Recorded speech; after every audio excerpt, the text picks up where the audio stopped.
ગાંધીનગરમાં ભાટ સ્થિત અમૂલ સંલગ્ન ડેરીના મેનેજરે એફઆઈઆર નોંધાવી છે। ડેરી પ્રોડક્ટ અંગે અફવા ફેલાવા બદલ ફરિયાદ નોંધાવી છે। અમૂલને બદનામ કરવા બદલ ચાંદખેડા પોલીસ મથકે ફરિયાદ થઈ છે। રાજકોટના ડોક્ટર હિતેશ ચાનીએ યુટ્યુબ ચેનલ પર એક વિડીયો મૂક્યો। વિડીયોથી અમૂલ દૂધ અંગે ભ્રામકતાઓ ફેલાવવાનો ફરિયાદમાં ઉલ્લેખ છે।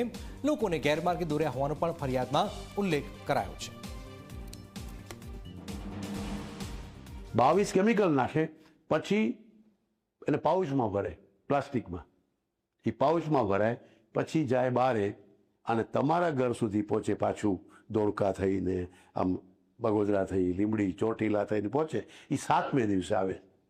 15 રૂપિયાનું દૂધ આ બધા પ્રોસેસના કારણે, સમયના કારણે, પ્રિઝર્વેટિવ નાખવાના કારણે 35 રૂપિયાનું, કેટલાની આવે છે? 500 ml 32 કે 35, તો એ એકચ્યુઅલી 15 રૂપિયાની કિંમત છે। જો તમારા ઘર પાસે હોય એમાં એનાથી જેટલી કિંમત છે એનાથી વધારે પ્રોસેસમાં ખર્ચો થાય અને પાછું તમને 7મે દિવસે મળે અને બગડે નહીં એટલે પ્રિઝર્વેટિવ નાખવું પડે, સોડિયમ બેન્ઝોઇક।